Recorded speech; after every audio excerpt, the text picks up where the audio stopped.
Alors bonjour et bienvenue à toi, on est super content de te retrouver pour ce nouvel épisode de notre podcast Réfléchissez et devenez mince, le podcast réservé aux femmes qui souhaitent se servir de leur tête pour mincir sainement et durablement. Alors je fais quoi ma chérie? Je nous présente. Ouais, vas-y, fais-toi plaisir. Ok. Alors si tu ne nous connais pas, ma chère et tendre et moi-même, on est experts en transformation physique, mentale et émotionnelle. Et chaque année, du coup, on aide des centaines de femmes à perdre du poids, à retrouver un équilibre dans leur vie via le contenu de ce qu'on produit sur les réseaux sociaux ou via nos accompagnements. Ça va, c'est clair? Ouais, c'était parfait. Alors, avant qu'on rentre dans le vif du sujet, on a juste un tout petit service de rien du tout à te demander. Si tu aimes notre travail, n'hésite pas à mettre une étoile, un j'aime ou un like en fonction de la plateforme sur laquelle tu écoutes. C'est vraiment super important pour nous, ça te prend juste 2 petites secondes et on te remercie par avance. Super, écoute, heureusement que tu l'as précisé, merci de l'avoir fait parce que moi j'avais complètement zappé. Bref, aujourd'hui on a un gros morceau à traiter, c'est pour ça qu'on s'y est pris à deux d'ailleurs. Ça fait un bout de temps qu'on avait envie d'en parler, mais on ne savait pas vraiment par quel bout prendre le sujet. Oui, c'est vrai. Du coup, le sujet d'aujourd'hui, ça va être l'alimentation intuitive. Alors attention, petit disclaimer, avant qu'on attaque et avant que certaines se déchaînent dans les commentaires, on va préciser juste 2-3 trucs. Ce qu'on va vous communiquer ici, c'est notre vision des choses à nous, qui s'est construite par rapport à notre expérience professionnelle et personnelle. Vous avez 100% le droit de ne pas être d'accord avec ce qu'on va dire aujourd'hui et on est loin d'affirmer qu'on détient la vérité absolue. C'est juste notre opinion qu'on partage pour vous faire avancer, pour faire évoluer les consciences, pour t'aider à te poser les bonnes questions. Ensuite, on est aussi conscient que nous sommes tous et toutes différents. Il y a des approches qui fonctionnent pour certaines et d'autres qui ne fonctionnent pas. Et si tu as des super résultats avec l'alimentation intuitive, surtout continue, bravo. Yeah, c'est assez dit. Donc, comme l'a dit Céline, on va échanger sur le sujet de l'alimentation intuitive et sur toutes les approches prenant le lâcher-prise alimentaire qui s'en approche. Alors après, attention, hein, c'est comme tout, il y a 10 000 façons de pratiquer, de pratiquer l'alimentation intuitive. On va essayer d'en parler de manière générale, on va échanger sur ce qui est dit dans les ouvrages les plus connus en théorie, mais aussi ce que nous, on voit sur les réseaux sociaux, et puis ce que certaines de nos élèves qui ont tenté l'expérience, elles nous ont fait comme retour. Donc là, ce sera un aspect beaucoup plus pratique, pragmatique, un aspect de terrain, car peut-être que tu es au courant, mais bien souvent, il y a ce qui se dit en théorie, il y a ce qui se dit dans les livres, mais quand les gens l'appliquent dans la réalité, quand les gens l'appliquent sur le terrain, c'est une toute autre histoire. Alors oui, comme tu le dis, c'est un jour j'irai vivre en théorie, hein, parce qu'en théorie tout va bien. Ouais, c'est exactement ça. Donc ma chérie, dis-nous tout, c'est quoi le principe de cette fameuse alimentation intuitive? Alors en fait, c'est une approche de l'alimentation qui permet de contrôler son poids sans aucun interdit alimentaire, simplement en écoutant sa faim et ses envies. L'alimentation intuitive part du principe que notre corps sait précisément ce dont il a besoin et qu'il est tout à fait capable de nous en informer. Même si elle est très en vogue en ce moment, cette approche, elle ne date pas d'hier puisqu'elle a vu le jour il y a à peu près 20 ans aux États-Unis. Du coup, je sais que toi, tu as essayé cette approche. Est-ce que tu peux nous raconter en toute transparence hein, comment ça s'est passé? Ouais, alors ça risque d'être un peu long, mais bon, on est là pour ça en même temps, voilà. Donc on se remet dans le contexte, il y a quelques années, quand je cherchais encore des solutions à mes problèmes avec mon poids, ma santé, mon alimentation. En fait, je suis tombée, sur un célèbre livre qui traitait de l'alimentation intuitive et je suis immédiatement tombée sous le charme. J'avais l'impression d'avoir découvert le saint graal. Plus besoin de me restreindre, mon corps sait exactement ce dont il a besoin et en fait, il peut se réguler tout seul et je peux manger exactement tout ce que je veux et quand j'en ai envie. Yeah, pompé up quoi. C'est la teuf. Du coup, raconte-nous, t'as fait quoi? Bah en fait, j'ai fait ce qu'il a dit le livre, hein. J'ai mangé exactement tout ce que je voulais et quand j'en avais envie. En fait, quand j'avais envie de manger des biscuits, je mangeais des biscuits. Quand j'avais envie de manger de la glace, je mangeais de la glace. Quand j'avais envie d'une pizza, je mangeais une pizza. Et quand j'avais envie de barres chocolatées, je mangeais des barres chocolatées. Sauf qu'à l'époque, il y a un truc que j'avais pas compris. Ok, vas-y, dis-nous tout. Dans notre société moderne, l'alimentation est hyper transformée, trafiquée par des industriels qui n'ont en fait qu'un seul but, c'est de nous rendre complètement addicts et accros à cette alimentation. Du coup, comment ça s'est passé je sais pas, rentre un peu en détail. Comment se passaient tes journées raconte-nous tout ça. En fait, à 7 heures du matin, je prenais mon petit déjeuner, j'avais regardé mes anciennes habitudes, fruits oléagineux, protéines, un petit thé, enfin voilà, le truc classique qu'on peut faire. Et en fait, dans la matinée, je me disais, oh tiens, il est 10 heures, j'ai un petit creux ce matin, j'ai envie de manger les délicieux biscuits au chocolat hyper transformés. Heureusement qu'avec l'alimentation intuitive, tout est permis. Sauf que 2 minutes après, j'avais terminé complètement le paquet tout entier. Et plus les jours passaient, et plus je me disais, je dois vraiment avoir un problème avec la nourriture. Avec moi, ça ne marche pas. Mon corps est tout déréglé. Il n'est même plus en fait capable de me prévenir quand j'ai assez mangé. Ok, c'est plus clair. Merci pour le retour. Et du coup, je rebondis sur ton témoignage. En vérité, voilà, comme tu le racontes et puis d'où je le regarde, tout était normal. Parce que faut savoir que ces chers industriels, ils dépensent des fortunes dans leur cahier des charges, en études, pour qu'avec ces délicieux petits biscuits que tu adores, ce soit physiologiquement impossible de résister et d'en manger qu'un seul. En fait, ça n'a rien à voir, ça n'a strictement rien à voir avec la volonté. Mais carrément. Et boum, 2000 calories pour un petit creux du matin pour Céline. Ouais, et en bonus, j'avais la glycémie complètement perturbée toute la journée, alors je te dis pas. Donc bonjour les envies de sucre incessantes. Ça, c'est cadeau, ma cocotte. Donc, finalement, comment ça s'est passé par la suite? Vas-y, raconte.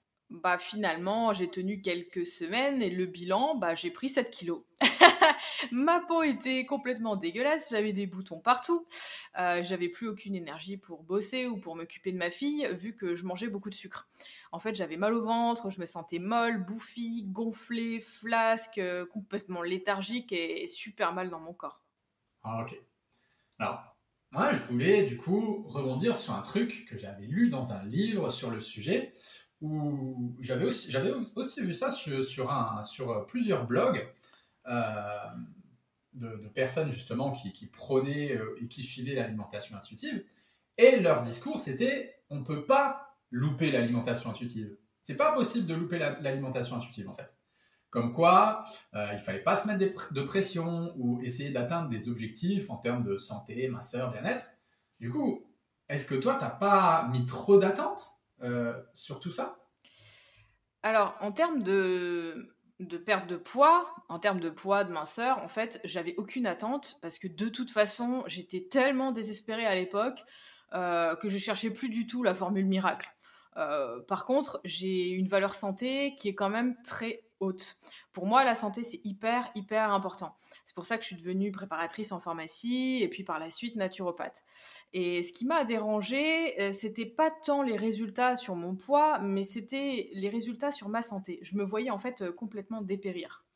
Ok, c'est vraiment super intéressant du coup d'avoir ton retour d'expérience. Je pense que là, avec ce que tu nous as partagé, on a pu identifier un des facteurs limitants de cette approche. Rien que, rien qu'avec ce que tu nous as partagé, c'est par rapport à la santé. Et oui, en fait, plus on met d'alimentation, d'aliments industriels sur la table et plus, en fait, ça va fausser la donne. Je sais pas, il faut en être conscient quand même de tout ça parce que, du coup, nos hormones de la satiété, nos envies, tout est complètement altéré par ces aliments ultra transformés. Ok, ouais, c'est exactement, ouais, je vois. Et du coup, c'est toi qui occupes le poste de nutritionniste en chef dans nos programmes, qui supervise aussi les autres coachs, etc. Et donc, avec les femmes que tu accompagnes dans nos programmes, c'est quoi les retours que tu as sur l'alimentation intuitive et puis ses dérivés? Qu'est-ce qu'elles te disent? Comment ça s'est passé pour elles? Peut-être que tu es un cas isolé, peut-être que... En fait, c'est toujours un peu la même chose. Alors au début, c'est super, c'est waouh, ça y est, libéré, délivré, je ne penserai plus jamais à la nourriture. Je pourrais le faire avec la chanson de La Reine des Neiges. Donc je vais manger tout ce qui me plaît et quand j'en ai envie. Et puis, en fait, au bout de quelques semaines, quelques mois, années, avec les écarts sur la malbouffe industrielle à gauche à droite, mais attention, hein, qu'on n'appelle plus des écarts, parce que oui, maintenant, on a lâché prise. On a lâché prise, alors du coup, ça compte pas. Hein. Les graisses trans, le sucre, les additifs, l'alcool, tout ça, ça compte plus, parce que maintenant, on est dans l'alimentation intuitive et qu'on a lâché prise.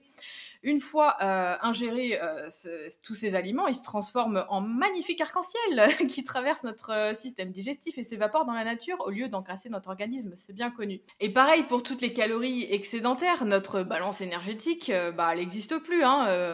Donc elle ne se colle plus sur nos fesses, sur nos cuisses, et elle s'évapore avec la transpiration parce que on a lâché prise et tout est magique avec l'alimentation intuitive.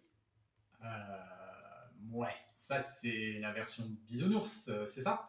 Ouais, la vérité c'est qu'avec le temps, elles ont toutes fini par se retrouver avec des kilos en trop, une digestion laborieuse, une peau horrible, un niveau d'énergie dans les chaussettes, un système hormonal déréglé et plein d'autres trucs sympas qu'elles me partagent. Bref, en gros, on se retrouve au point de départ, quoi. Ouais, voilà, mais même encore plus loin en fait, parce que qu'on le veuille ou non, même si c'est super cool de pas se priver, de manger une barre de chocolat et un fast-food quand on en a envie, ça reste quand même de la nourriture fast-food, quoi. C'est de la junk food. Et donc donner de la junk food à son corps, forcément, ça fait pas fonctionner à son plein potentiel. Et en fait, ça va provoquer aussi de la souffrance, des dysfonctionnements dans le corps, des maladies. En fait, c'est juste physiologique. L'être humain, il est génétiquement programmé pour manger des aliments naturels. Point barre. Il n'y a pas à tergiverser. Ouais, je pense que c'est une vraie problématique sanitaire aujourd'hui. Et c'est dommage, je trouve, d'essayer de fermer les yeux là-dessus. Il y a juste à taper sur Google bilan d'essai malbouffe. Et toutes les infos sont là, et les chiffres, ils mentent pas. Une personne sur 5 en 2021 meurt dans le monde à cause de la malbouffe. C'est plus que le tabac, l'alcool et les rapports sexuels non protégés réunis. Donc, c'est une vraie réalité. C'est un vrai problème de société. Alors, on ne veut pas faire les coachs chiants, on ne veut pas faire les rabat-joie ou casser l'ambiance, voilà.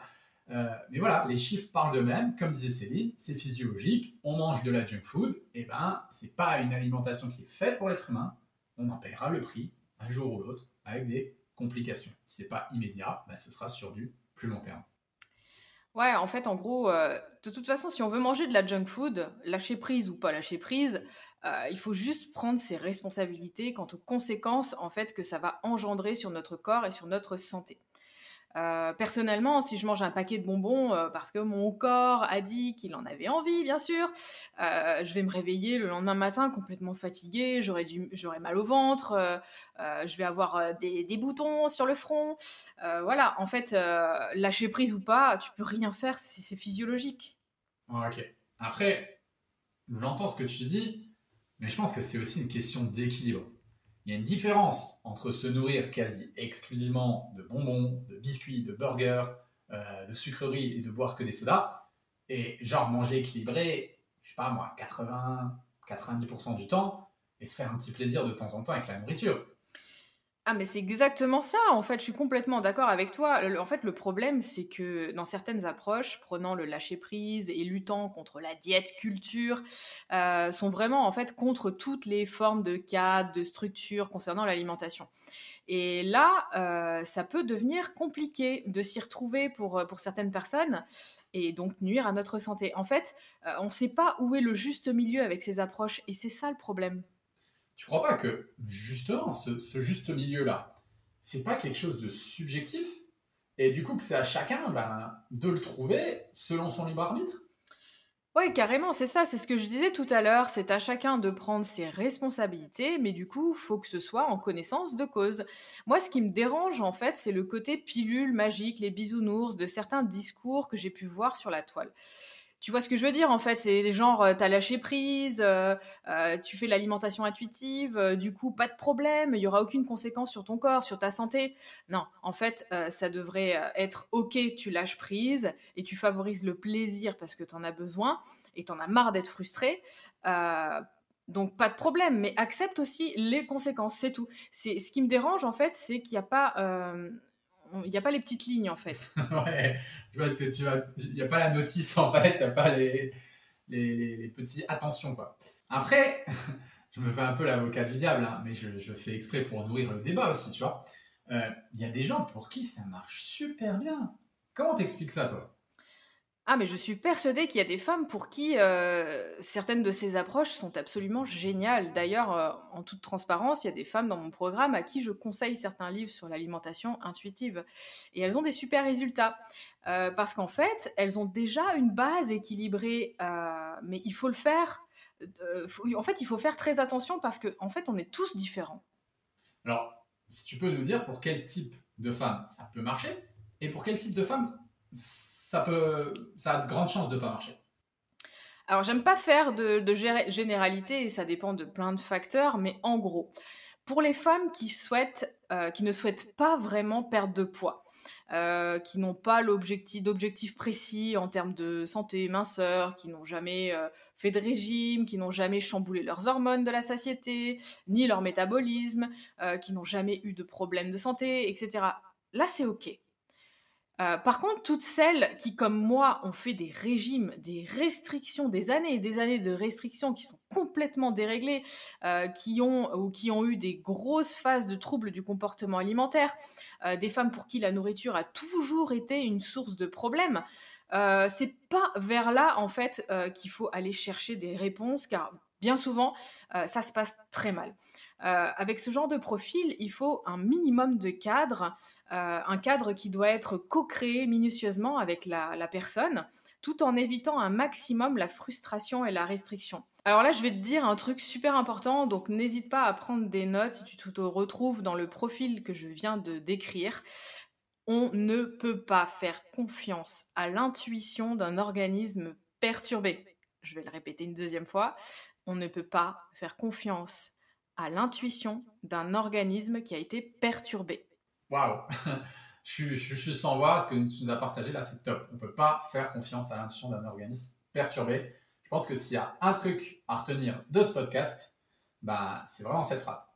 D'ailleurs, tu en as brièvement parlé, mais j'aimerais vraiment qu'on rebondisse un peu là sur les troubles du comportement alimentaire et l'alimentation intuitive. Selon toi, en toute transparence, est-ce que c'est compatible ou pas compatible? Et si c'est pas compatible, pourquoi? Bah, là, je vais te balancer encore la réponse que t'aimes bien de Premier ministre. Oh Ça non. dépend, ça dépend. Merci, ça nous aide beaucoup. Tu peux développer, s'il te plaît?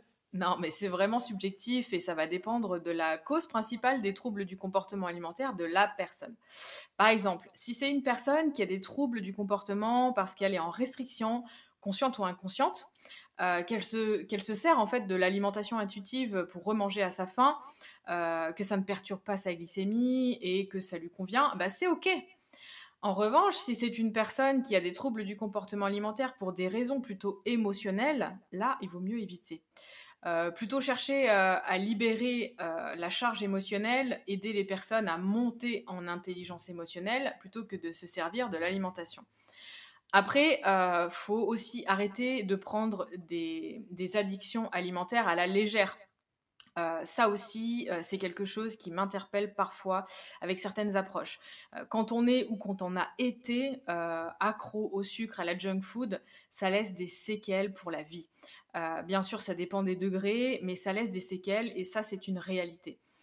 Est-ce qu'on va conseiller à un ancien gros fumeur de se griller une petite clope en fait dès qu'il a envie pour ne plus ressentir de frustration? Bien sûr que non, sinon on sait très bien en fait qu'il va replonger. C'est un peu pareil avec la malbouffe, hein, donc et est-ce qu'on va conseiller à un ancien gros buveur d'alcool de se servir une vodka, en fait, dès qu'il a envie de ne plus ressentir de frustration? D'avoir des bouteilles de bière et de whisky dans ses placards au cas où il aurait une petite envie? Bah, bien sûr que non.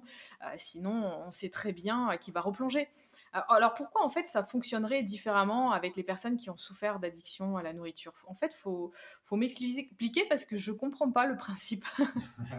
Ouais, ok, c'est super intéressant le rapprochement que tu fais. C'est vrai qu'apparemment, il y a beaucoup de femmes qui culpabilisent. Parce que du coup, elles ont essayé ces approches autour de l'alimentation intuitive et ses dérivés. Mais du coup, elles ont vu les choses empirer au niveau de leur santé, au niveau de leur bien-être, au niveau de leurs troubles du comportement alimentaire, sans vraiment pas parler de poids. Juste sur leur santé, leur bien-être, leur trouble du comportement alimentaire. Et en fait, elles culpabilisent énormément que ça n'ait pas marché. Je me rappelle d'un mail qu'on avait envoyé sur le sujet, je crois que c'était il y a quelques mois, où justement dans ce mail, tu racontais ton expérience avec l'alimentation intuitive.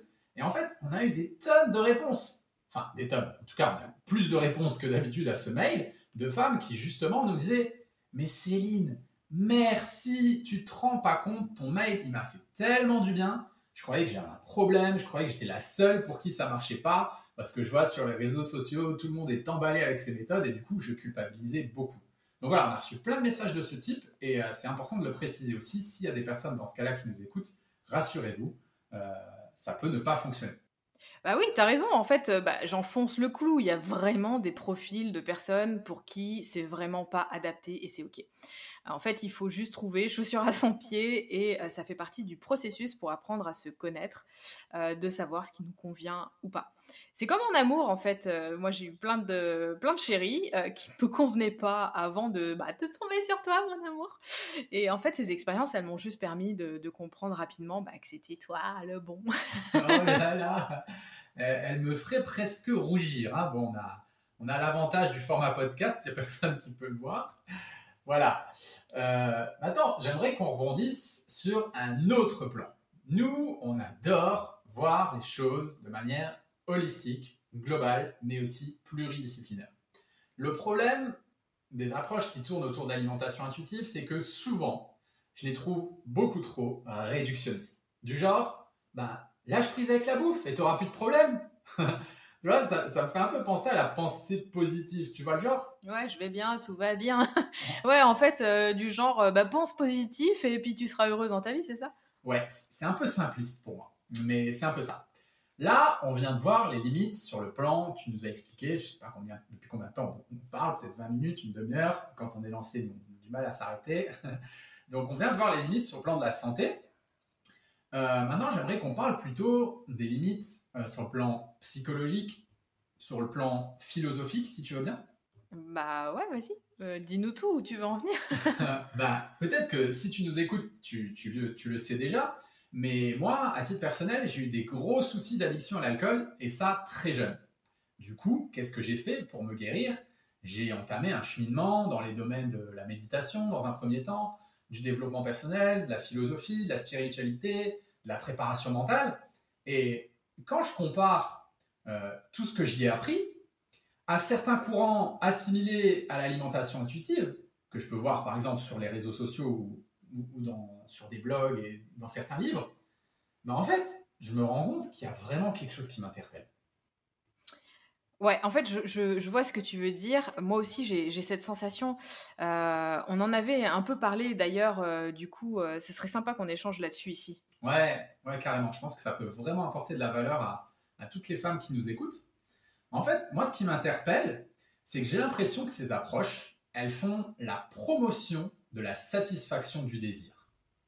En gros, j'ai un désir de junk food qui se pointe en moi. Boum, ma réponse, c'est de consommer l'objet de mon désir. J'ai le droit parce que je pratique l'alimentation intuitive. Donc, ça pourrait très bien être je m'allume une cigarette ou je m'ouvre une bière, tu vois, comme tu le disais tout à l'heure. La seule différence, c'est que là, on parle de nourriture. En gros, avec ces approches, c'est 100% OK de répondre à son désir immédiat de manger de la junk food, par exemple. Ouais, mais attends, une des promesses en fait de l'alimentation intuitive, c'est justement de dire adieu à la frustration. Là, je suis désolée, mais on peut rien lui reprocher là-dessus parce qu'elle a fait son taf hein, quand même. Hein. Ah mais carrément, tu réponds à tes moindres désirs alimentaires. Bien sûr que tu n'es jamais frustré. Bravo l'alimentation intuitive là-dessus. Or, si on souhaite être un individu heureux, heureuse et épanoui, répondre au moindre de ses désirs lorsqu'il pointe le bout de son nez, c'est complètement contre-productif en fait. Et c'est une des bases que des dizaines de philosophies du bonheur nous enseignent à travers le monde et depuis des millénaires. C'est-à-dire que le bonheur, c'est le contraire de la satisfaction du désir. Ah oui, ça aussi, c'est une pépite que tu peux noter. Hein. Tu peux le répéter, s'il te plaît? Ouais, ok. Le bonheur est le contraire de la satisfaction du désir. Je vais développer un peu le truc. En fait, le désir, c'est quelque chose qui ne dépend pas de nous. Et c'est quelque chose d'extérieur à nous. Le désir, c'est un sentiment qui nous habite. Un sentiment qui peut même devenir physique. Et qui vient manifester notre manque d'un objet extérieur. Par définition, je désire quelque chose que je n'ai pas. Mais lorsque je le désire, je prouve que je dépends de cet objet. En tout cas, je prouve que mon bonheur dépend de cet objet et je vais spontanément associer mon bonheur à l'acquisition de l'objet que je désire. En vérité, c'est une illusion totale. Et d'ailleurs, je pense que chacune des personnes qui écoutent ce podcast en a déjà fait l'expérience. Si on désire quelque chose, un biscuit par exemple, on va le manger. On va le savourer, mais il ne va pas falloir longtemps avant d'avoir envie du prochain biscuit. Ouais, alors c'est un peu la même chose. Moi, je l'ai vécu aussi, hein, avec les paires de chaussures et les sacs à main.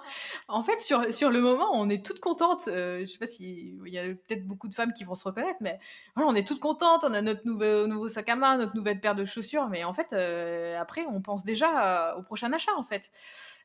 J'ai beaucoup de femmes aussi en séance qui ont fait des burn-out et elles me disent, en fait, Céline, tu vois, j'avais tout pour être heureuse, mais en fait, je l'étais pas. En gros, je pouvais réaliser tous mes désirs à l'extérieur, mais j'avais en fait complètement laissé de côté mon bonheur intérieur. C'est exactement ça. En gros, le biscuit qu'on va manger, il ne nous rendra pas heureux, il ne nous rendra pas heureuse. Il va juste combler un désir. Il va juste combler un manque. Mais qui ne manquera pas de ressurgir dans quelques temps. Donc le bonheur, ce n'est pas obtenir quelque chose qu'on désire. Le bonheur, c'est ne plus dépendre de ses désirs. Le bonheur, c'est ne plus désirer. Je désire quelque chose lorsque je suis en manque. À l'inverse, lorsque je ne suis plus en manque, lorsque je suis comblé, je ne désire plus. Ouais, non, mais attends, là, c'est un peu extrême quand même, parce que vivre sans désir, c'est sérieux. Et on n'est pas non plus des moines, des ninjas ou des yogis, quoi. En fait, mais toi, le premier, dans ta vie quotidienne, tu réponds bien à certains de tes désirs. Enfin, je sais pas, tu t'achètes des chaussures de course à pied, tu t'inscris à la salle de sport, tout ça, c'est des désirs, non? Oh purée, ça y est, elle sort les dossiers. J'aurais mieux fait de me taire, moi. Non, mais complètement. Et franchement, je ne dis pas le contraire. Surtout dans notre société moderne, qui est dominée par le capitalisme, qui va mettre la satisfaction du désir, forcément, sur un piédestal. Je suis juste là pour informer sur le fait que l'alimentation intuitive et du coup, le fait de répondre à nos moindres désirs dès qu'ils se présentent, ne nous éduque pas à la philosophie du bonheur. Voire pire, ça nous en éloigne. Ça ne nous dirige pas vers un haut niveau d'épanouissement. Prendre ce réflexe, prendre cette habitude de répondre au moindre de ses désirs, ne nous dirige pas vers un haut niveau d'épanouissement. Alors, je suis 100% d'accord avec le fait qu'on se sent moins frustré avec ces approches, ça on ne peut pas le nier, mais ça ne nous rendra pas plus heureux, plus heureuses. Bonheur, il faut bien comprendre ça. Bonheur et je suis plus frustré, c'est pas du tout pareil. C'est pas la même chose. Parce que je le répète, le bonheur, c'est le contraire de la satisfaction du désir. Bref, pour toutes celles qui nous écoutent et qui souhaitent être heureuses et épanouies dans leur vie, sachez que un des points sur lequel mettre son intention, si on est dans cette quête-là, ce sera du coup justement de se détacher du désir. C'est vraiment à titre informatif, encore une fois, que je partage ça ici. Après, chacun voit midi à sa porte. Mais je pense que c'est vraiment important de préciser les choses et de prendre ses décisions en conscience avant de foncer tête baissée dans des approches qui ont tendance à mélanger désir et besoin, quoi.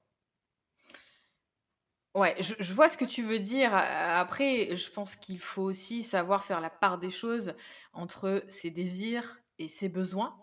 Et franchement, il faut avouer qu'en termes de nourriture, c'est un peu borderline parfois. Par exemple, tu vois, si je fais une grosse séance de sport, le matin, que j'ai l'habitude de manger à midi, mais que là, ce jour-là, j'ai un rendez-vous qui s'éternise et que finalement, bah, je mange qu'à 14h, 15h, bah, franchement, je vais avoir envie de manger, un peu tout et n'importe quoi. Ah, tu me parles désir, besoin, ça me passe au-dessus de la tête complet. J'ai faim et c'est tout, quoi. Ok, bien sûr. Et tu fais quoi quand ça t'arrive?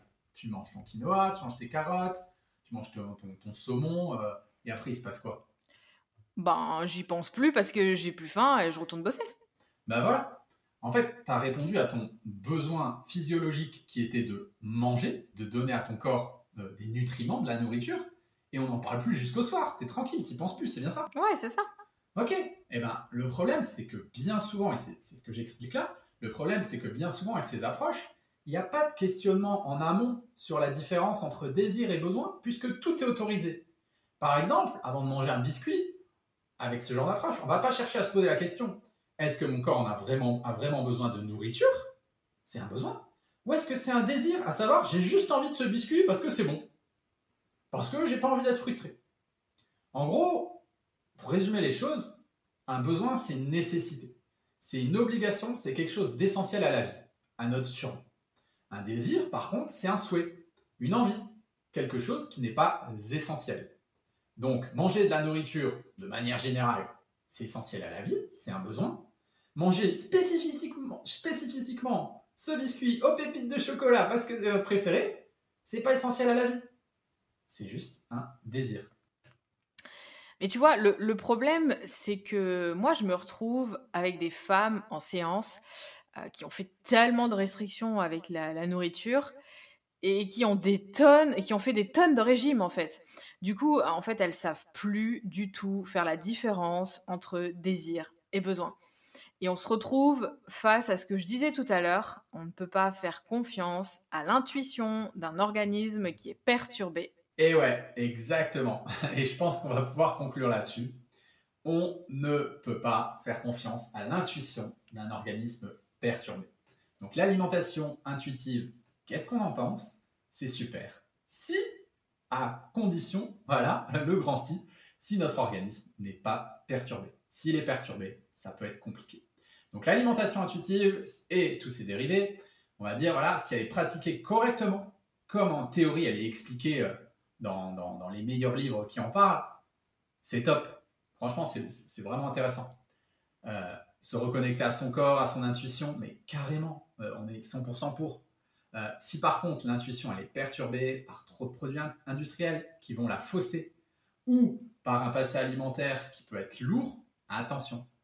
Et pareil, sur un plan plus psychologique, si on profite de cette approche pour répondre au moindre de nos désirs sans se poser de questions, ni y mettre de la conscience, pour la suite, pour notre épanouissement, ça peut s'avérer limitant. Oui, en fait, il y a vraiment des super choses à prendre de certaines de ces approches, comme le fait de ne pas catégoriser les aliments et de se dire: «Ceux-là j'ai droit, ceux-là j'ai pas droit, ceux-là j'ai droit», tu vois? Celui-là il fait grossir, celui-là il fait pas grossir.